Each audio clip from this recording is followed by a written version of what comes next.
Bien, buenas tardes. Vamos a retomar las conferencias, ya la última de las previstas en este seminario del Bicentenario Constitucional, dedicado este año temáticamente a las reformas que España está aprobando en los últimos meses. Y entre ellas, sin duda, por su capital importancia en las relaciones laborales, está la del Real Decreto de 10 de febrero, que modifica sustanciales aspectos en la contratación, negociación colectiva. Para ello tenemos el privilegio de contar con el profesor don Jesús Cruz Villalón, que es catedrático de Derecho del Trabajo en la Universidad de Sevilla. Es una de las grandes autoridades del derecho laboral en España, con más de 200 publicaciones. Ha sido decano de la Facultad de Derecho de la Universidad de Cádiz, es director de la revista Temas Laborales, que es la revista andaluza de referencia en materia de derecho del trabajo y seguridad social. Su amplia trayectoria investigadora pues se traslada también al ámbito del arbitraje laboral, perteneciendo al Consejo Andaluz de Relaciones Laborales, a la Asociación de Derecho del Trabajo y la Seguridad Social, al Consejo Económico y Social, en todos los ámbitos donde ha habido una intervención protagonista. Está presente el profesor Cruz Villalón. Participó en la redacción de la Ley de Procedimiento Laboral del año 90, por la que obtuvo la Cruz de San Ramón de Peñafort, que en general pues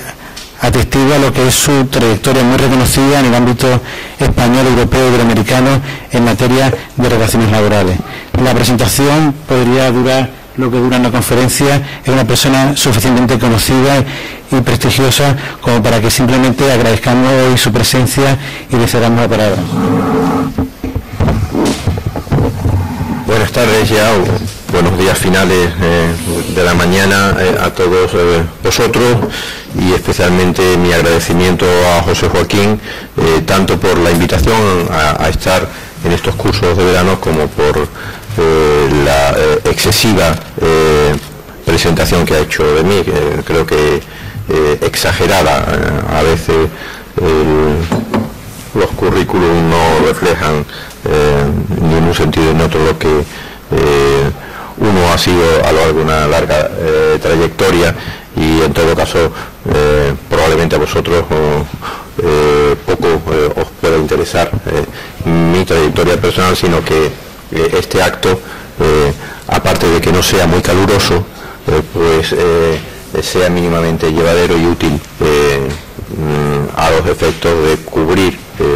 un frente que creo que es importante en el tratamiento de, como ha dicho José Joaquín, las reformas que se están produciendo en nuestro país en los últimos años en el plano legislativo, en concreto en el ámbito laboral y social, e intentar sobre todo engarzarlo con el sistema constitucional, por cuanto que este es el objeto del curso. Yo por lo menos he creído que esta debería ser la orientación de mi conferencia. Entonces, no hablar tanto del contenido concreto de la reforma laboral, que tendría su sentido si este curso fuera sobre materia laboral en sentido estricto del término,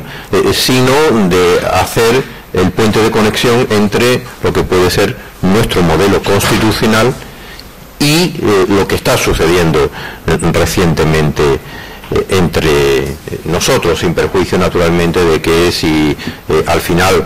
queréis hacer cualquier tipo de pregunta o abrir debate sobre elementos de esta reforma, pues por mi parte encantado. Y lo primero que hay que decir es que esta reforma no es una reforma ni de la Constitución, ni una reforma que al menos oficialmente pretenda alterar lo que es el modelo constitucional de relaciones laborales, sino que se sitúa en el terreno habitual de lo que, en función de las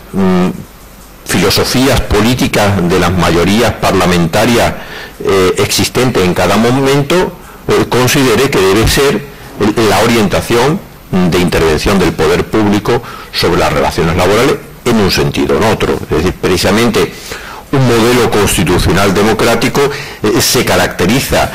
por dar un juego significativo a la alternancia política, y la alternancia política supone que según que el voto del electorado se escore a posiciones más conservadoras o más progresistas, el correspondiente gobierno adopte medidas en uno u otro sentido, y que unas y otras quepan en el modelo constitucional. Naturalmente, si este gobierno se reclama más de posiciones liberales o conservadoras, o como quieran ustedes calificarlo, lo lógico y coherente es pensar que la reforma que va a acometer va a hacerlo en ese sentido, sin perjuicio de que es cierto también que el contexto económico en el que nos movemos, el margen de maniobra para este tipo de alternativas es cada vez más difícil de detectar, lo que no quiere decir que no exista. Nosotros tenemos un ya larguísimo recorrido constitucional que incorpora dentro de ese recorrido constitucional parámetros claves en materia laboral y social, y estos son en principio referentes inamovibles. Si acaso marcar diferencias respecto de otros modelos constitucionales donde los textos llegan a tal grado de minuciosidad que hacen mucho más difícil que la alternancia política se acople con facilidad al modelo constitucional. Nuestro modelo constitucional dice cosas muy importantes, pero que podemos entender que son consensuadas y asimilables y aceptables, asumibles por posiciones de un signo y de otro. Eso no quiere decir, sino todo lo contrario, que el texto constitucional no tenga relevancia a la hora de marcar un escenario en algunos elementos precisos en las relaciones laborales. Hay un reconocimiento intensísimo de los derechos fundamentales y libertades públicas en nuestro texto constitucional, que tiene como uno de los elementos emblemáticos el de que esos derechos fundamentales y libertades públicas vinculan no exclusivamente a los poderes públicos, sino también afectan a las conductas de las relaciones privadas y entre ellas, naturalmente, de las relaciones laborales. Luego, principios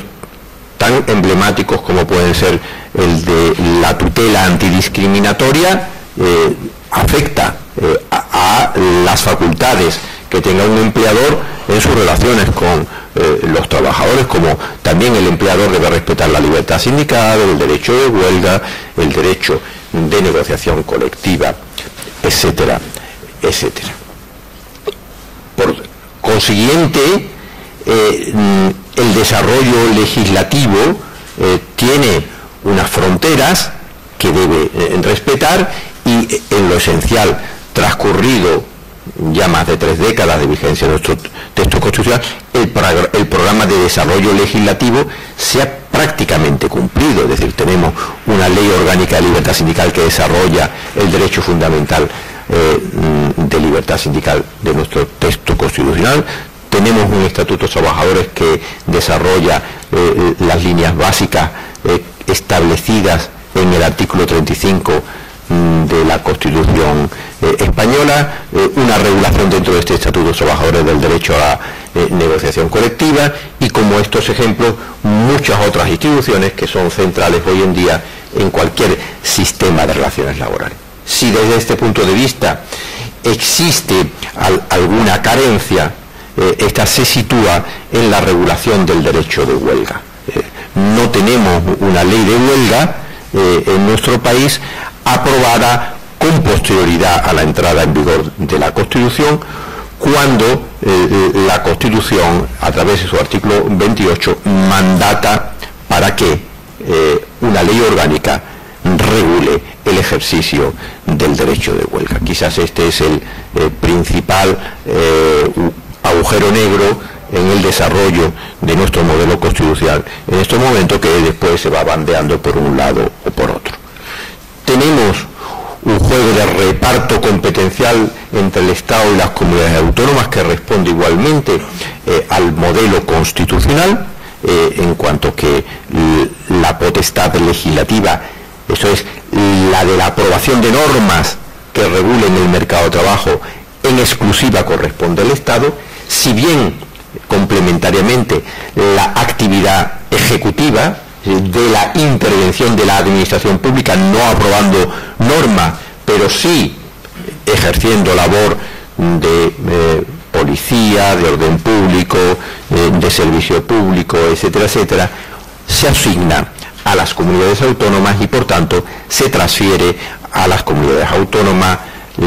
las facultades de autorización administrativa, de potestad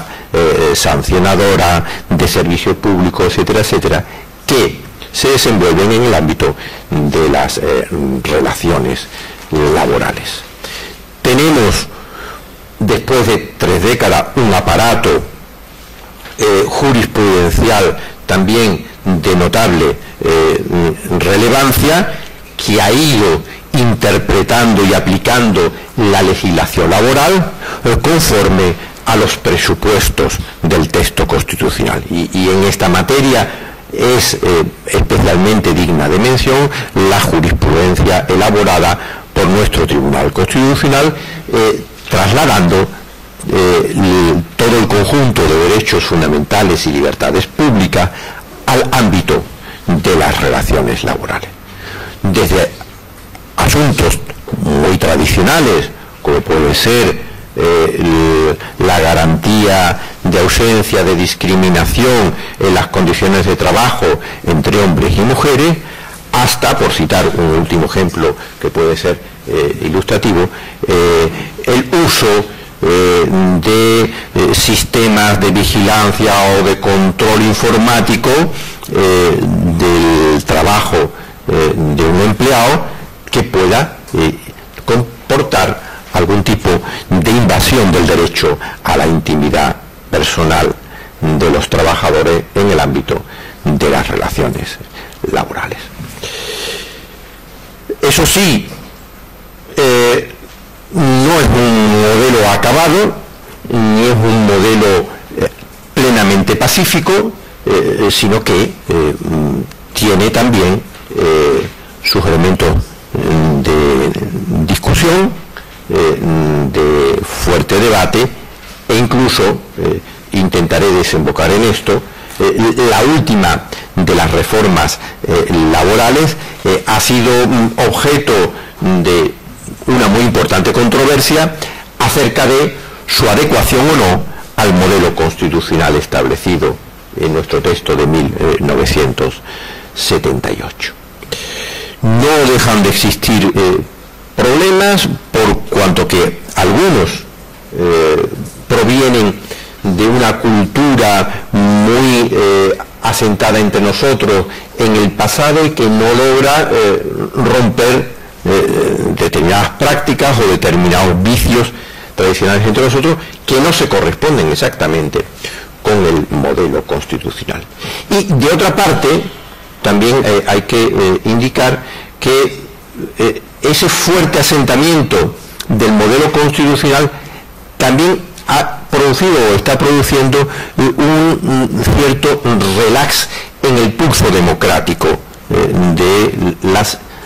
instituciones laborales principales. Se da ya todo por garantizado, se da todo por asegurado y a veces no se es consciente de que determinado tipo de prácticas pueden tener algún tipo de derivas o que, digamos, no todo el mundo actúa con una cultura que sea concorde con ese modelo constitucional. Y por entrar al ámbito de lo concreto, estos elementos últimos que menciono, de vicios, de pérdida del pulso democrático, se pueden advertir en la última de las reformas, y sobre ello quiero, sobre todo, digo, poner el punto de atención. Para preguntarnos hasta qué punto esta reforma, más allá de ser un continuum, un paso más adicional en un proceso ya muy largo, que conduce a la intensificación de las reglas del mercado y por tanto a la toma en consideración muy fuerte de las exigencias de flexibilidad de las empresas, si más allá de esto, que es lo más conocido, se está produciendo un salto cualitativo que suponga una visión distinta de la Constitución y sobre todo lo que la Constitución debe significar en el ámbito de las relaciones laborales. Y esto tanto desde un punto de vista del procedimiento a través del cual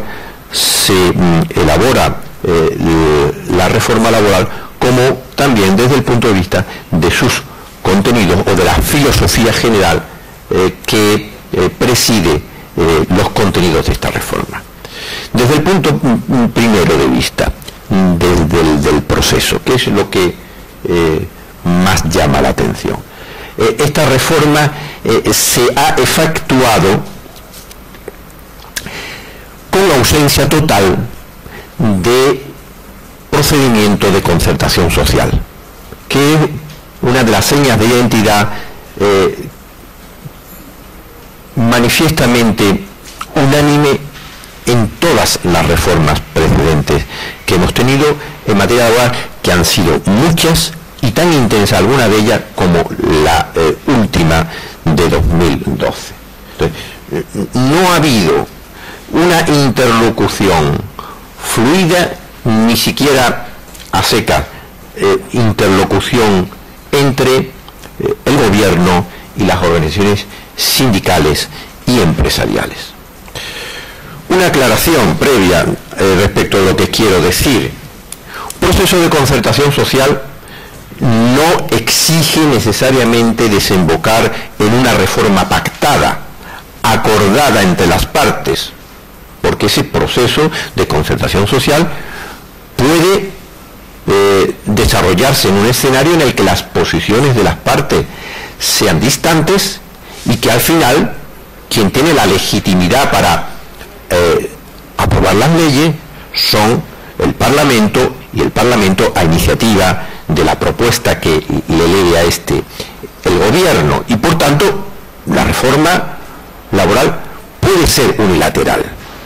pero incluso siendo unilateral siempre se ha producido entre nosotros un previo proceso de diálogo, de contraste de información, y marcar posiciones cada una de las organizaciones sindicales y empresariales respecto de lo que hay que acometer y respecto en particular de cuál es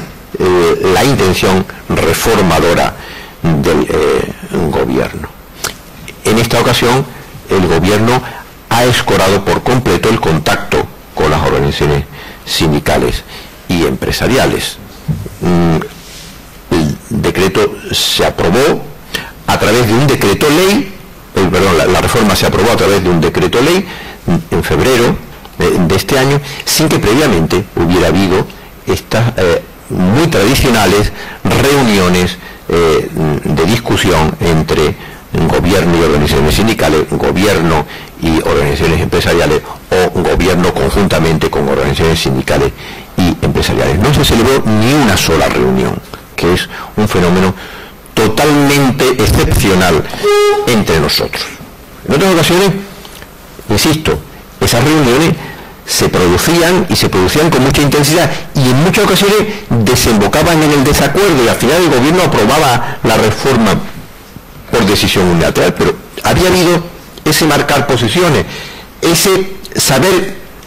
qué es lo que proponía cada uno, y y por qué lo proponía y por qué se oponía a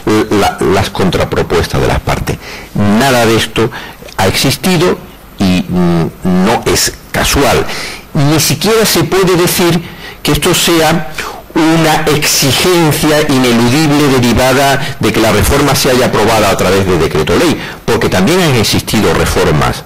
anteriores aprobadas a través de decreto ley y que han tenido esos procesos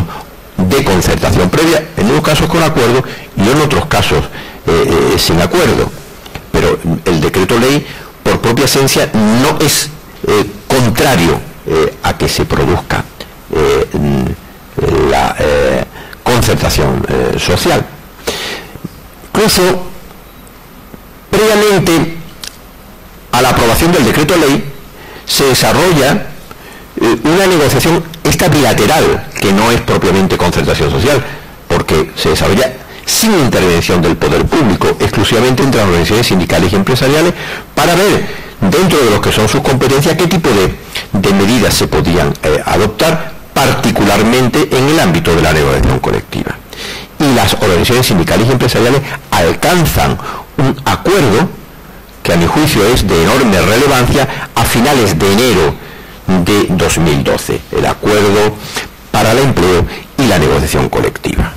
que contiene medidas de notable calado en materia de contención salarial, en materia de flexibilidad interna, en materia de negociación colectiva. Pero esta es una pieza que para el gobierno debe funcionar con un carácter totalmente autónomo e independiente y no la toma en consideración como una fase de un proceso de la reforma laboral, con lo que se ahonda en esta nueva orientación de escorar por completo la concertación social. Más aún, hay una tradición que en este caso sí que se respeta, cuál es la de que, aunque la reforma se apruebe a través de decreto ley, después viene sucedida por una tramitación parlamentaria de ese mismo texto como proyecto de ley ordinario. Se transforma el decreto ley en proyecto de ley ordinario, para dar juego a que también los grupos parlamentarios puedan influir, eso sí, ya en una segunda fase y por tanto con menor intensidad en el contenido de la reforma. Y ese proceso se ha desarrollado desde febrero hasta final de junio, en el que ha habido tramitación como proyecto de ley de ese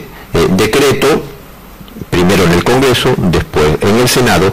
y finalmente el texto ha sido aprobado el jueves de la semana pasada, solamente pendiente de publicación en el Boletín Oficial del Estado. ¿A qué efectos menciono esto? Pues bien, a que, habiéndose respetado esto, no se ha mantenido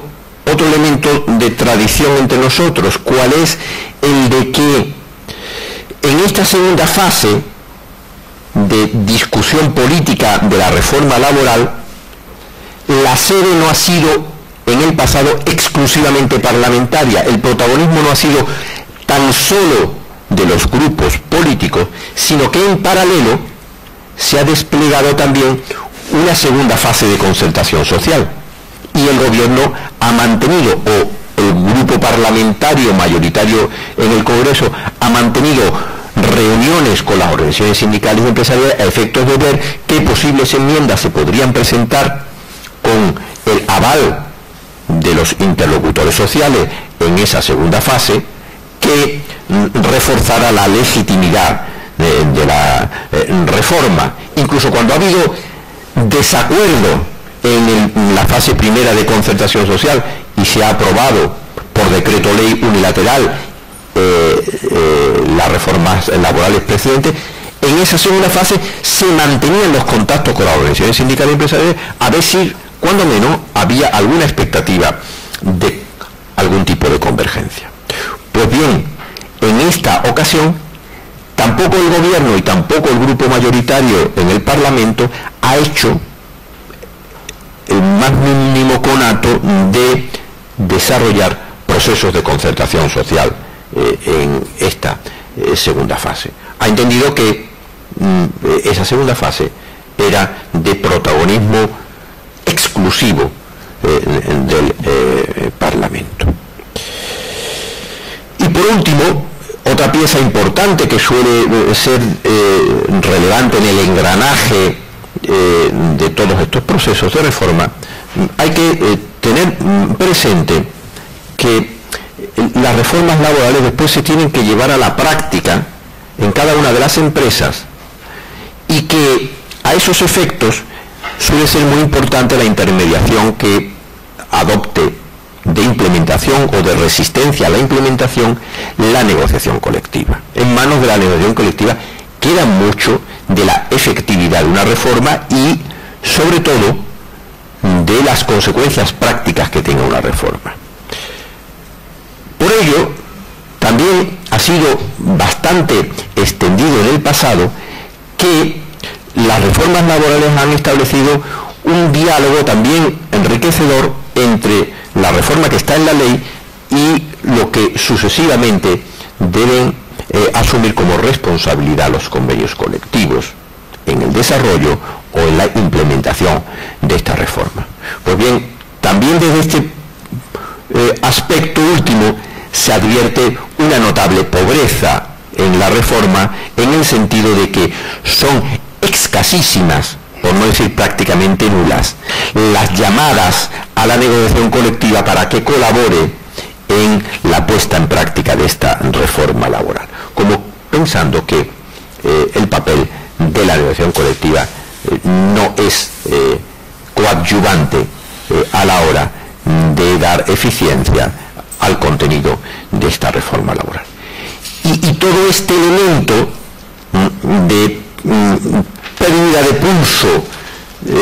de la concertación social tiene un importante engarce constitucional, porque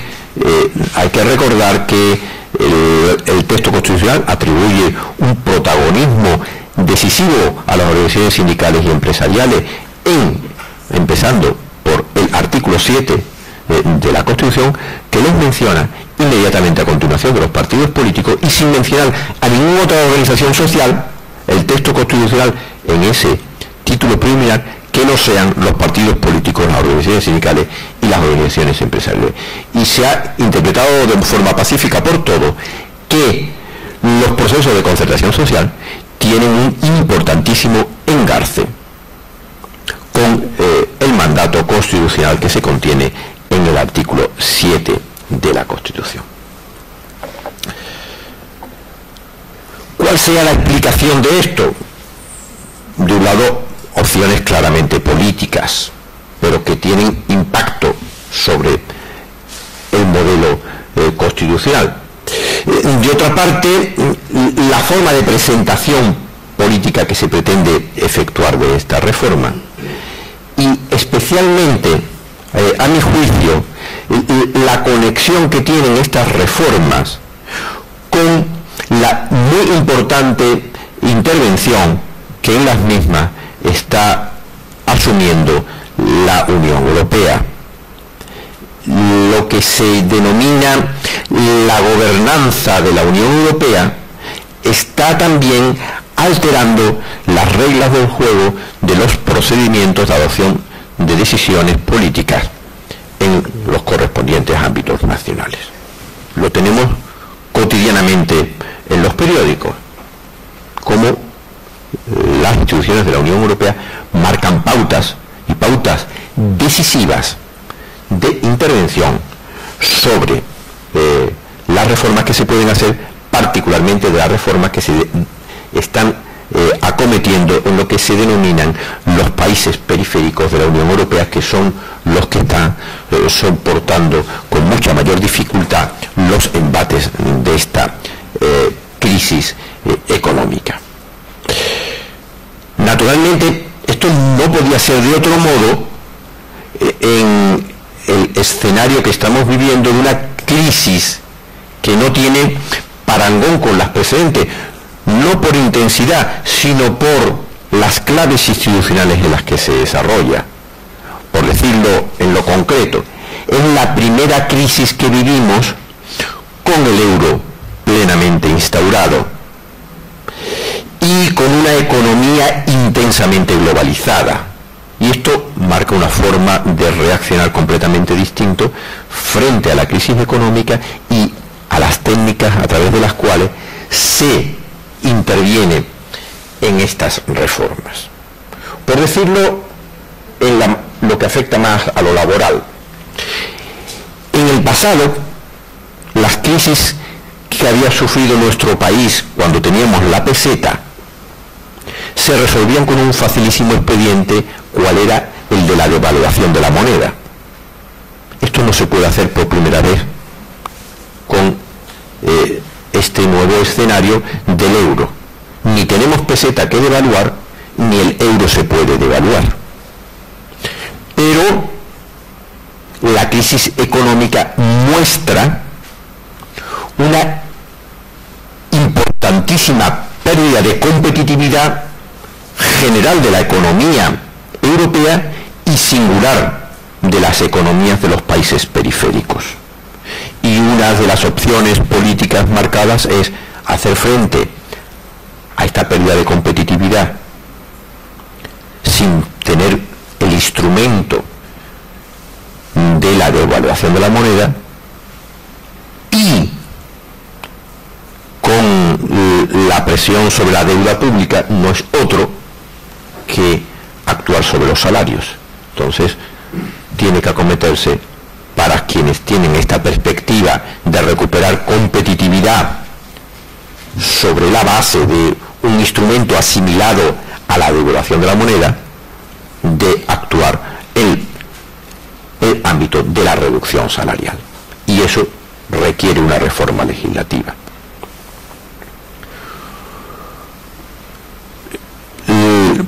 Pero una reforma legislativa no fácil de adoptar. Una reforma que naturalmente, como el escenario es europeo, viene recomendada, entre comillas, y ya saben ustedes que un comisario hace poco dijo, las recomendaciones de la Unión Europea son obligaciones para los Estados miembros. Viene recomendada desde la Unión Europea. Por esto, también hay que tener en cuenta que se produce un importante desplazamiento de los centros de decisión en materia de reforma laboral. No ya solamente pérdida de protagonismo de las organizaciones sindicales y empresariales nacionales, no solamente pérdida de protagonismo del Parlamento porque se aprueba a través de decreto ley, sino también en gran medida pérdida de capacidad de decisión política de los propios gobiernos nacionales, porque quien decide son instancias superiores, y ahí viene la clave de la llamada gobernanza europea. Pero también una gobernanza europea que hay que señalarlo muy singular. ¿En qué sentido? De que cuando uno ve cómo ha funcionado este asunto, advierte que no ha sido a través de los canales institucionales previstos en los tratados, o que esos canales no han sido los decisivos para adoptar las decisiones. Un elemento importante a tener en cuenta: el Tratado de la Unión Europea permite una amplia capacidad de armonización de las legislaciones laborales a través de la aprobación de directivas por parte de la Unión Europea. Pero hay 4 materias que expresamente prohíbe que sean objeto de armonización legislativa. Y una de estas 4 materias es la relativa al salario. No puede aprobar la Comunidad Europea una directiva referida al régimen salarial. Cuando por otra parte la comunidad no quiere actuar sobre el régimen retributivo en la legislación laboral de todos y cada uno de los países, sino solamente sobre los periféricos. Luego no le interesa aprobar una directiva que afecte a salario. Pero sobre todo lo más importante es que se produce un desplazamiento de los centros de decisión. No es la Comisión Europea la que indica lo que hay que hacer, no es el Consejo Europeo, sino que es el Banco Central Europeo. El Banco Central Europeo remite, por ejemplo, durante el verano pasado, una serie de cartas a los gobiernos de determinados países, en las que se les dice qué tienen que hacer y qué tienen que hacer en materia laboral, entre otras cosas. Cartas que en algunos países han trascendido y se han publicado y son conocidas, que es la carta del Banco Central Europeo a Italia, al gobierno italiano, pero otras que no han salido a la luz, como es la que también el Banco Central Europeo manda al gobierno español finales de julio, principios de agosto de 2011, pero que más o menos se sabe por dónde iban los tiros y qué es lo que estaba diciendo esa carta y qué es lo que había que hacer. Y pasado el tiempo, sin conocer la carta, la intuición que uno tiene es que gran parte de lo que se ha hecho con esta reforma responde a las recomendaciones que estaban contenidas en esa carta del Banco Central Europeo. Cuando el Banco Central Europeo no tiene competencia de aprobación de directiva, no tiene competencia de marcar la política social y laboral de la Unión Europea. Y esto es respecto de países no intervenidos, como son Italia y España. Imagínense ustedes lo que ha pasado con las reformas laborales de países que sí están formalmente intervenidos, como son el gobierno griego y el gobierno portugués. Ahí ya lo que se produce es lo que llama los medios de comunicación la visita de la Troika, que es un representante del Banco Central Europeo, un representante del Fondo Monetario Internacional y un representante de la Comisión Europea. Esto les indica qué es lo que tienen que hacer en concreto en la reforma legislativa de cada uno de los países, particularmente en materia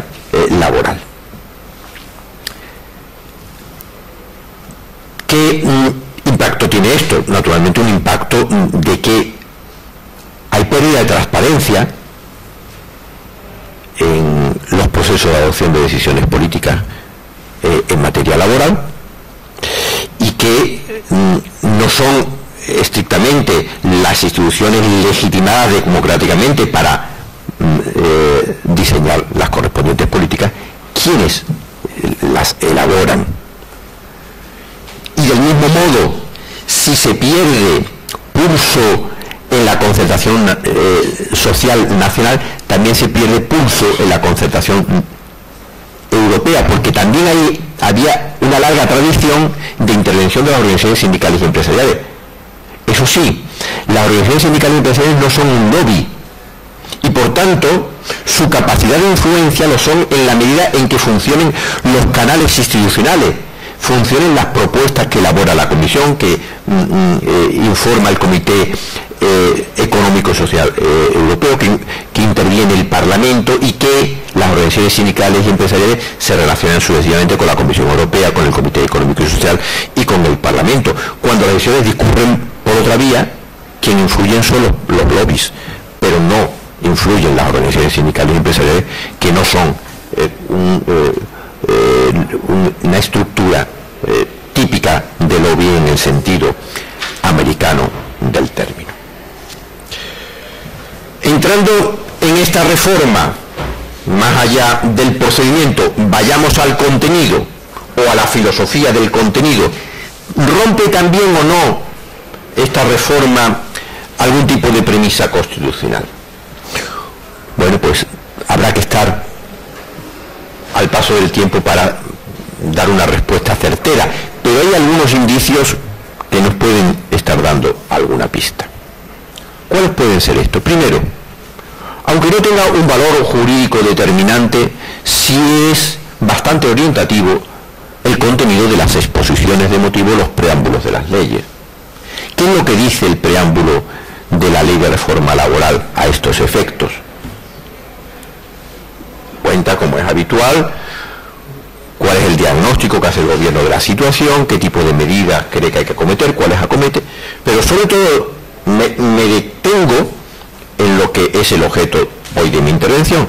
¿Qué es lo que dice ese preámbulo respecto del modelo constitucional? Pues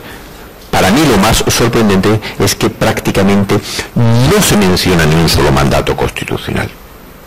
Y hay intervenciones que están relacionadas con concretas políticas públicas y laborales indicadas por la Constitución. El derecho al trabajo, el derecho a políticas públicas dirigidas a garantizar el pleno empleo, el derecho a la formación profesional, el derecho a la negociación colectiva, el derecho a la protección de los desempleados. Ninguno de los preceptos que se relacionan con estas materias que son acometidas por la reforma son mencionados por el preámbulo. El preámbulo, por serle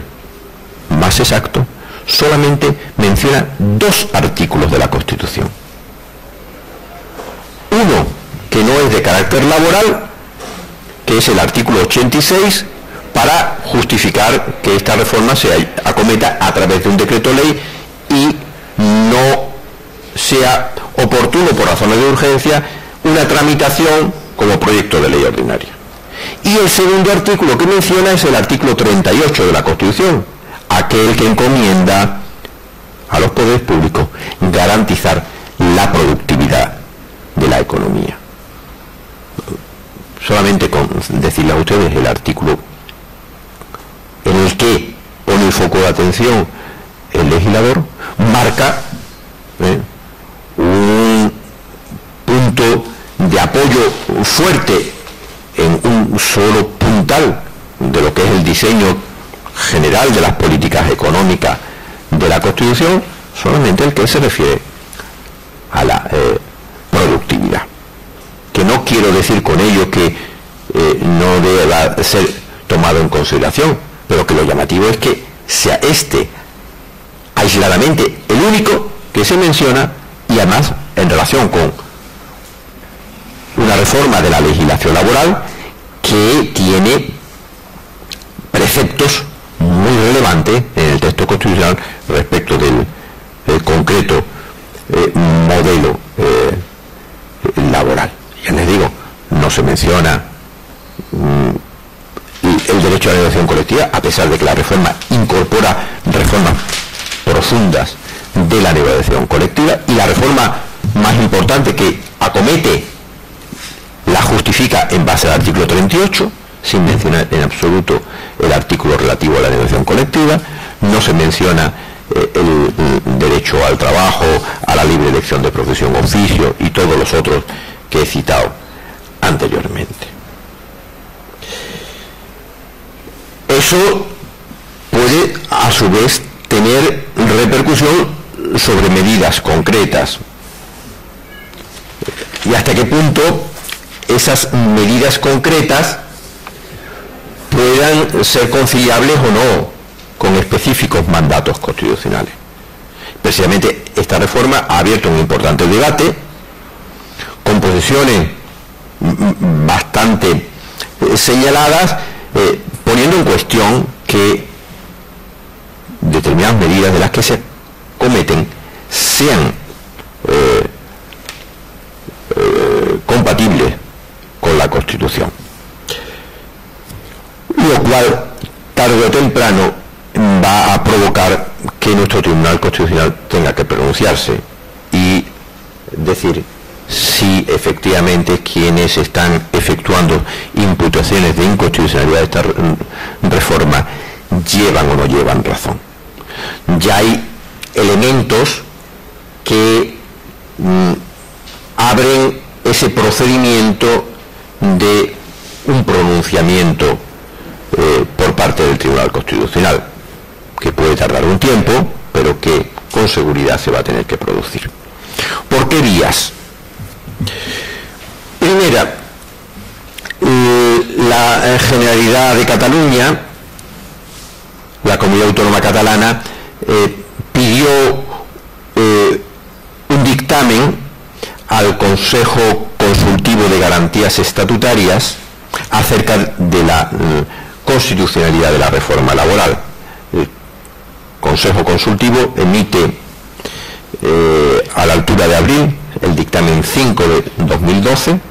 en el que analiza la reforma laboral,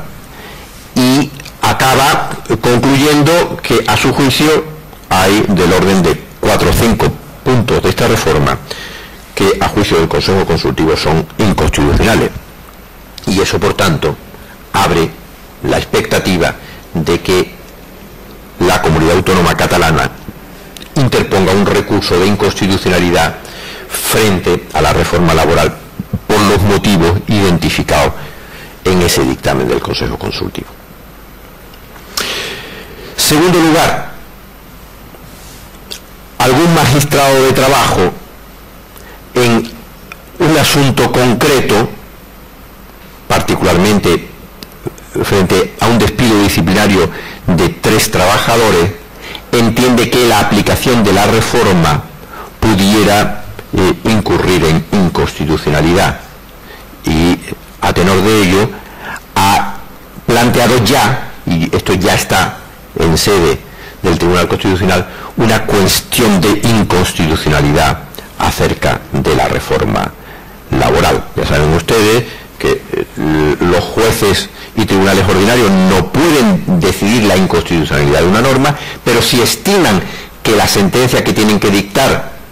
aplica una ley que considera el juez que puede ser inconstitucional, entonces no dicta la sentencia, abre un paréntesis y le plantea la pregunta al Tribunal Constitucional a través de la cuestión de inconstitucionalidad. Pues ya un magistrado de trabajo de Madrid ha planteado esta cuestión de inconstitucionalidad,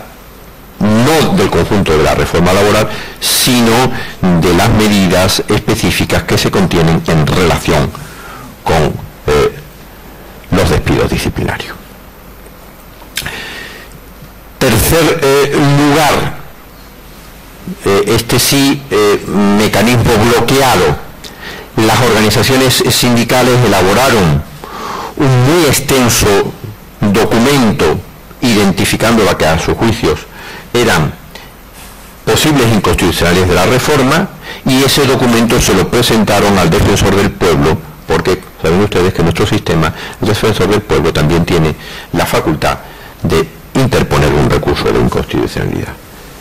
Sin embargo, ese tercer camino ha quedado bloqueado porque el Defensor del Pueblo, mejor dicho, la Defensora del Pueblo en funciones, ha decidido no tramitar esa petición por parte de las organizaciones sindicales del recurso de inconstitucionalidad. La última vía, bastante previsible, es la de que el grupo parlamentario socialista, que teniendo más de 50 diputados, puede interponer recurso de inconstitucionalidad frente a las leyes aprobadas o las normas con rango de leyes aprobadas por nuestro sistema político. Y el grupo parlamentario socialista ha expresado reiteradamente en público que no tenía intención de interponer el recurso de inconstitucionalidad frente al decreto ley, porque prefería esperar a ver el resultado final de la tramitación parlamentaria del proyecto de ley ordinaria, pero que una vez concluida esa tramitación parlamentaria, si su contenido mantenía lo que a su juicio era más reprobable del decreto ley, entonces interpondrá el recurso de inconstitucionalidad. La impresión es la de que, por tanto, el grupo parlamentario socialista va a interponer también recurso de inconstitucionalidad para lo que a su juicio entiende que son elementos de inconstitucionalidad. Basado en esos documentos, ya voy terminando, les indico cuáles son los elementos que se han considerado que pueden comportar inconstitucionalidad en esta reforma. Uno de carácter formal, de procedimiento, cuál es el de que a juicio tanto de las organizaciones sindicales como del dictamen del Consejo Consultivo, también de la cuestión de inconstitucionalidad del magistrado, no hay razones de urgencia que justifiquen la aprobación de un decreto ley para adoptar no el conjunto de las medidas de reforma, sino concreto, es decir, el Consejo Consultivo dice tales y tales artículos no requieren de la urgencia como para adoptar un proyecto, aprobarlo por decreto ley, puede esperarse a un decreto ley. No soy yo experto constitucionalista y prefiero no entrar a fondo, pero ese es un debate eterno en todas las reformas laborales que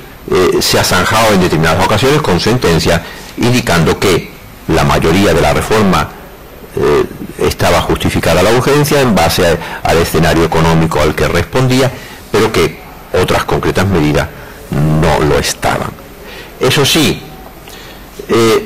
esas declaraciones del Tribunal Constitucional que afectan a los excesos en el uso del instrumento del decreto ley acaban teniendo poca repercusión práctica, porque sucesivamente, como el decreto ley se convierte en proyecto de ley ordinaria, cuando dicta sentencia el Tribunal Constitucional está salvado el vicio porque se ha aprobado un proyecto de ley ordinaria. Puede tener en todo caso impacto sobre situaciones de hecho concretas de aplicación de la reforma en el periodo, en el ínterin, desde la entrada en vigor del decreto ley hasta la entrada en vigor de la ley ordinaria, pero no tiene un impacto fuerte porque caiga todo el sistema en la medida en que después, como digo, se supera el vicio con la aprobación del proyecto de ley ordinario. En cuanto al contenido de la reforma laboral, hay sobre todo dos puntos que son los más comúnmente discutidos y en los que parece, digamos, aunque estos siempre son apreciaciones subjetivas, concentrarse una posición más mayoritaria en torno a las dudas de constitucionalidad de la reforma. Estos son: uno, el artículo 82.3 del Estatuto de los Trabajadores, que permite un procedimiento de arbitraje para que una empresa proceda a no aplicar lo que está pactado en un convenio colectivo. Por tanto, un mecanismo que cuando menos debilita el mandato constitucional de garantía de la fuerza vinculante de los convenios colectivos. La fuerza vinculante de los convenios colectivos, que está en el artículo 37 de la Constitución, supone, en primer lugar, lo que llamaríamos en una expresión clásica un pactam sunt servanda colectivo. Los pactos hay que cumplirlos. Entonces esto sería abrir la espita a la posibilidad de incumplimiento del convenio colectivo a través de un mecanismo que no es el acuerdo entre las partes, sino que es el de la decisión por un árbitro, y sobre todo de un árbitro que no es resultado de un compromiso arbitral. La figura del arbitraje, como regla general, implica la voluntariedad y por tanto el árbitro actúa porque las dos partes en conflicto se han puesto de acuerdo en que el arbitraje sea la solución, porque las partes han identificado cuál es la cuestión que debe resolver el árbitro y porque las partes han acordado quién es la persona que con la condición de árbitro dicta el laudo. Aquí no, aquí se trata de un arbitraje obligatorio. Se dice sí, pero quien decide ese arbitraje es un órgano en el que hay participación de las organizaciones sindicales y empresariales, y por ahí se intenta salvar la constitucionalidad de la medida, aunque también hay que indicar que es un órgano de composición tripartita, por tanto no es exclusivamente de integración por parte de las organizaciones sindicales y empresariales. Hay una tercera pata y esta es la administración pública. ¿Cuál es el escenario más previsible? Que las organizaciones sindicales en ese órgano se escoren a decir negro, a decir lo mismo que han dicho las representaciones de los trabajadores en el ámbito de esa empresa, y que las organizaciones empresariales digan blanco y por tanto se inclinen a decir lo mismo que propone la parte empresarial, y si hay esa discrepancia al final decide el tercero protagonista, o es de manera encubierta un arbitraje obligatorio público, porque decide la administración, no deciden las partes, no es una expresión de la autonomía colectiva. Queda en manos de la administración pública decidir si en una empresa se descuelga o no se descuelga de las condiciones que se han pactado en convenio colectivo. El Consejo Consultivo catalán entiende que se produce inconstitucionalidad, las organizaciones sindicales en su documento también lo estiman así. Como la cuestión de inconstitucionalidad se centra en el despido, no aborda este tema. El segundo elemento que les he indicado, más relevante, de duda de constitucionalidad, es el que afecta a un nuevo contrato de trabajo que se contempla para las empresas de menos de 50 trabajadores, cuya especialidad principal es la de introducir un periodo de prueba de 1 año de duración. Por tanto, 1 año completo durante el cual el contrato de trabajo se puede extinguir en cualquier momento a decisión del empresario y sin necesidad de que éste alegue la causa justificativa que le determina adoptar la extinción del contrato. ¿Cuál es el engarce constitucional de este asunto? El engarce constitucional es el de que nuestra Constitución, en el artículo 35, reconoce el derecho al trabajo, y nuestro Tribunal Constitucional de manera reiterada ha dicho que en ese reconocimiento del derecho al trabajo se protege también el derecho a permanecer en el trabajo. Es decir, dirá el Tribunal Constitucional, que tiene que existir un régimen de tutela del trabajador frente al despido, particularmente al despido injustificado, y que eso supone que tiene que existir causa justificativa para despedir.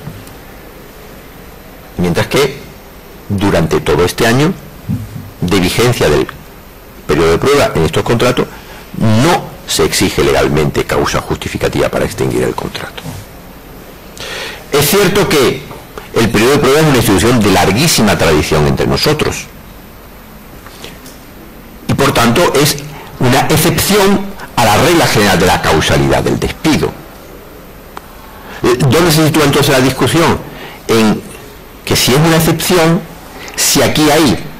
objetividad y proporcionalidad suficiente como para, con carácter indiscriminado, establecer un periodo de prueba, y un periodo de prueba de tan larguísima duración. Teniendo en cuenta que ese mandato constitucional se ve reforzado porque existe un convenio 158 de la OIT sobre terminación del contrato, que también exige la causalidad, y que tenemos como vinculante también la Carta de Derechos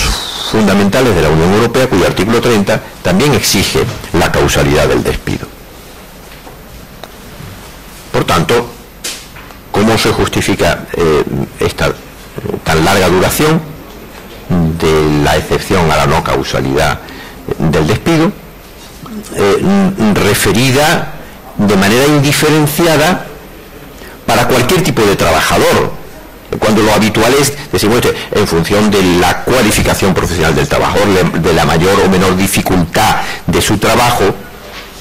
el empresario requiere de mayor o menor tiempo para comprobar las aptitudes y actitudes del trabajador. Pero la tónica media son periodos mucho más reducidos, de 15 días, de 3 meses, a lo sumo, para trabajadores muy singulares, de periodos más prolongados, pero nunca llegando a 1 año, teniendo en cuenta que el Tribunal Supremo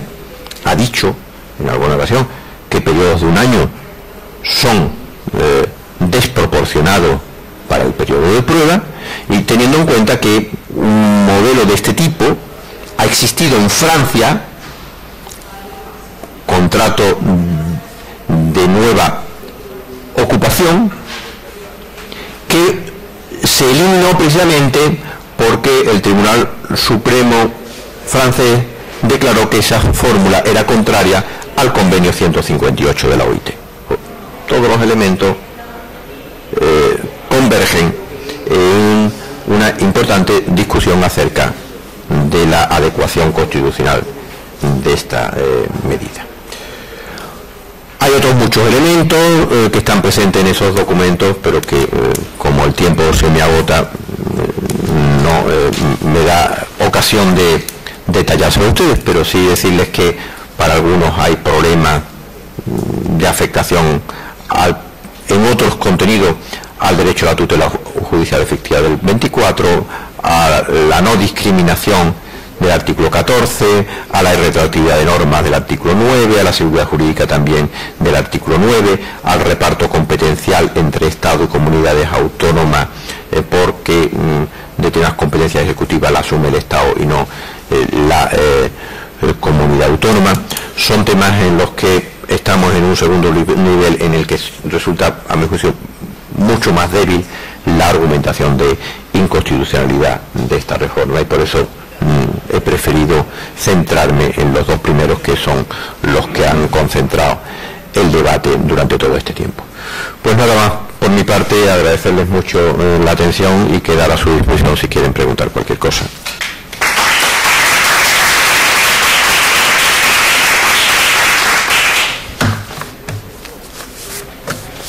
Como tengo el moderador, no sé cuál es la... Bueno, aquí aparece. ¿Hay un turno de preguntas o...? Sí, ahora el turno de intervenciones para quien quiera realizar algún tipo de consulta o alguna aportación que pueda ser muy breve, porque estamos ya en tiempo de descanso para mesa redonda. ¿Alguien quiere intervenir?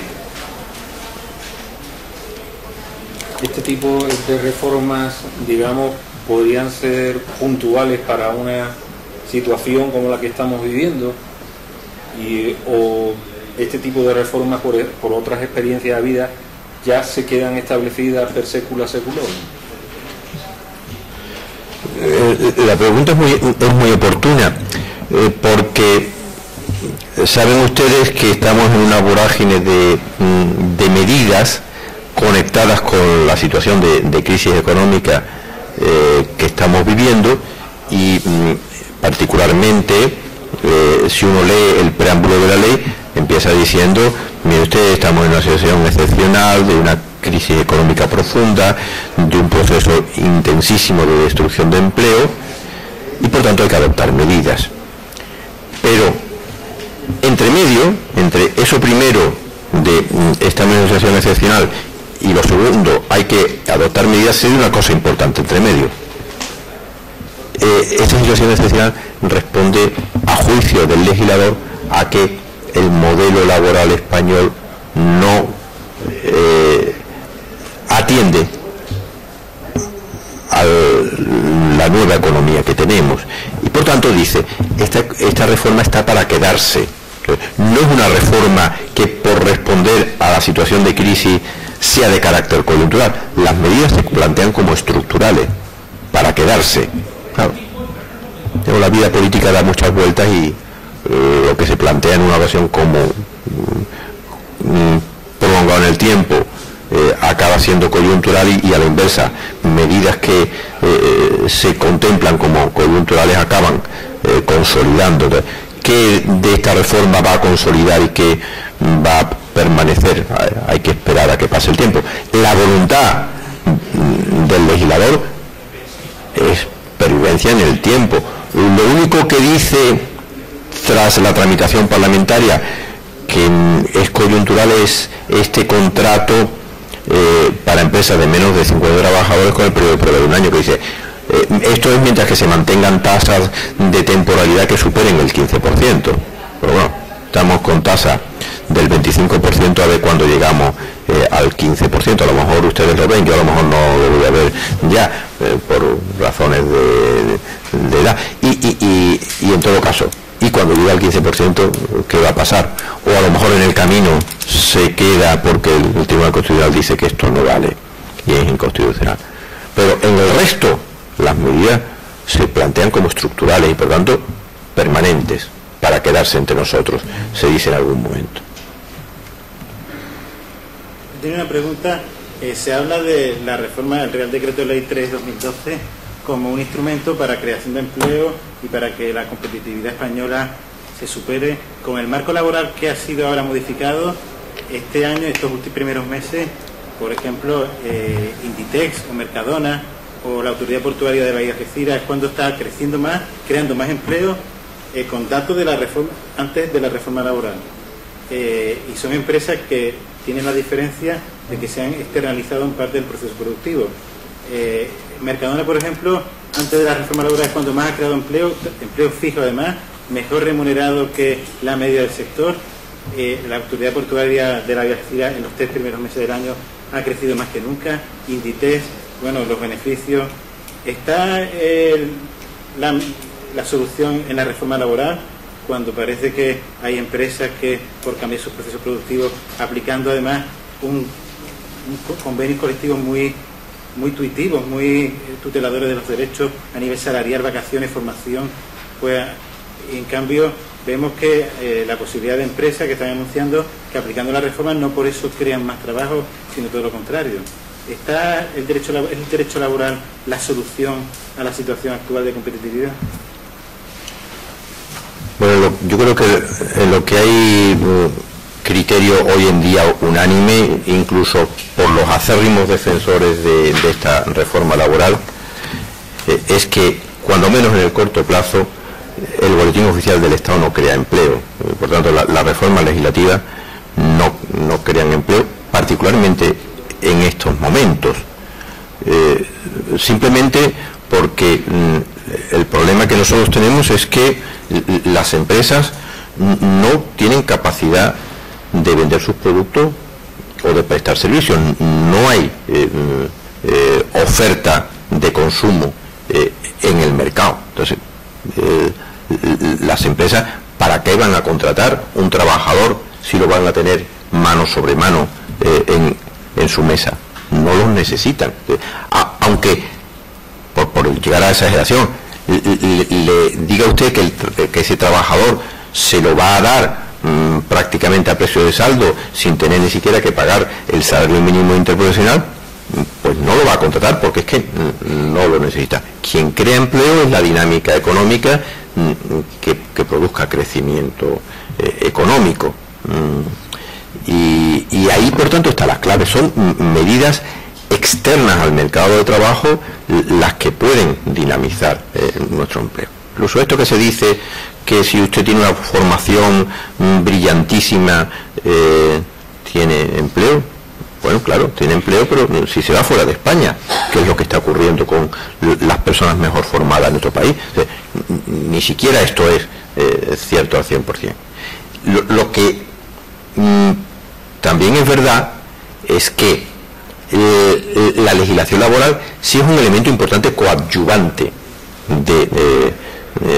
la dinámica económica y que a veces puede obstaculizar la adaptación de las empresas